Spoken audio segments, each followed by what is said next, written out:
Olá, guerreiros! Você que está aí estudando para a prova da SpaceX. Agora a gente vai terminar os nossos estudos de espelho esférico. Se você não assistiu, assiste 2 aulinhas aí anteriores sobre o assunto, a parte teórica. E agora a gente vai ver a parte matemática, a equação de Gauss e a equação do aumento linear transversal. São muito importantes nos exercícios. E a regrinha dos sinais também, para a gente não errar nenhuma questão. Então vamos embora, selva!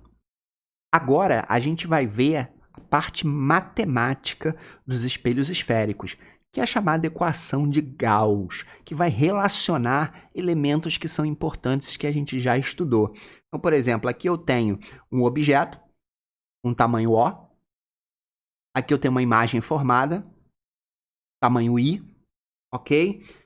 Só relembrando aqui os nossos queridos objetos. Mas antes, vamos falar do eixo. Porque aqui é o contrário da matemática, né? Se a gente dividir aqui, isso aqui for a nossa origem, né? Aqui é o lado esquerdo da origem, aqui é o lado direito.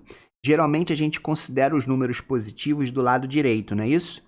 E o lado esquerdo a gente coloca tudo negativo. Geralmente a gente faz isso na matemática. Mas aqui a gente faz ao contrário. A gente considera tudo que está desse lado aqui, ó, lado esquerdo do espelho como positivo, e tudo que estiver do lado direito do espelho é negativo. Então isso é chamado referencial de Gauss, que é o contrário do que a gente está acostumado a utilizar na matemática. Agora sim, vamos aos elementos, né? Lembrando que a distância do foco até o espelho é a distância focal. A distância do objeto até o espelho a gente chama de P, tá? E a distância da imagem formada até o espelho a gente chama de P'. Então, F, distância focal, P, distância do objeto até o espelho, P', distância da imagem até o espelho. E aí, quando você juntar esses 3 elementos, a gente pode provar geometricamente que eles estão relacionados através dessa fórmula. 1 sobre F igual a 1 sobre P mais 1 sobre P'. Então, essa é a famosa equação de Gauss que aparece em 90% dos exercícios de espelho esférico quando tem conta envolvida. Tudo bem? Agora, existe uma outra formulazinha em exercícios que são um pouco mais complexos, que é a fórmula que a gente chama de aumento linear transversal. Essa fórmula ela vai comparar o tamanho do objeto e o tamanho da imagem. E aí a gente pode determinar se cresceu, diminuiu, e assim vai. Tudo bem? Então, O é o comprimento desse objeto, o tamanho dele, tá? Na vertical. O I é o comprimento da imagem, tá? O A é exatamente esse tal de aumento linear transversal, tem esse nome feio. Então, o A ele pode ser calculado, povo de Deus, de 2 formas diferentes. Uma, você vai pegar simplesmente o tamanho da imagem e dividir pelo tamanho do objeto. Ou, geometricamente, você pode provar que se você pegar o P', que é a distância da imagem até o espelho, e pegar o P, que é a distância do objeto até o espelho, e dividir um pelo outro, você também consegue calcular o aumento, tá? Vou fazer aqui um exemplo rápido. Vamos supor que a nossa imagem aqui tenha 6 centímetros de comprimento. E o nosso objeto aqui, ele tenha 2 centímetros de comprimento. Então, quanto é que vale aqui o nosso aumento em módulo, tá? Ó, só pegar o tamanho da imagem, que é 6, dividir pelo tamanho do objeto, vai ser 2, ok? E aí, quando eu faço essa conta, 6 divididos por 2, vai dar 3. Então, isso significa que meu aumento linear transversal foi de 3. Claro, a imagem ela é 3 vezes maior do que o objeto. Moleza? Facinho, né? Não tem muito mistério. E muitas vezes, né, em alguns exercícios, você vai combinar essas 2 equações.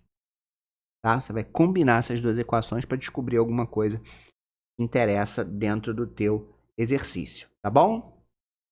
Agora, uma coisa que é fundamental, que muita gente erra nos exercícios, mas você não vai errar porque você é inteligente, é a questão dos sinais, tá? Então, lembra que eu falei que tudo que está aqui do lado esquerdo do espelho é positivo, tudo que está dentro do espelho vai ser negativo, tá? Então, o P, que é a distância do objeto até o espelho, bom, o objeto está sempre na frente do espelho, né? Que é desse lado aqui. Como esse lado aqui é positivo, Então, esse P aqui, que é a distância do objeto até o espelho, vai ser sempre positivo. Tá? Quando ele fala, um objeto está localizado a 10 centímetros do espelho. O objeto vai estar sempre na frente do espelho. Aqui é sempre positivo. Certo? Então, esse P é igual a 10 centímetros. Positivo. Tudo bem? Agora, uma coisa que você tem que tomar cuidado é o pelinha. Porque, por exemplo, aqui eu tenho um objeto que está entre o foco e o vértice e eu formei uma imagem virtual direita e maior. Como a minha imagem ela está dentro do espelho, essa distância da imagem até o espelho vai ser negativa, porque aqui é negativo. Então, toda vez que minha imagem for virtual, o meu pelinha vai ser negativo. E isso o problema nunca vai falar para você. Você que vai olhar, vai interpretar, tá? A imagem é virtual. Então, essa distância tem que ser negativa. Por exemplo, ele fala assim, um objeto entre o foco e o vértice de um espelho côncavo formou uma imagem a 20 centímetros do espelho. Primeira coisa, entre o foco e o vértice, a imagem vai ser virtual. E você vê que ele não falou menos 20, ele falou 20. Mas aí, na hora da gente escrever o pelinha, tem que colocar o sinal de negativo na frente. Menos 20, porque essa imagem ela é virtual, tá? Mas claro, se eu formar uma imagem real, né? Formar uma imagem na frente do espelho, essa distância da imagem até o espelho, que a gente chama de pelinha, vai ser positiva.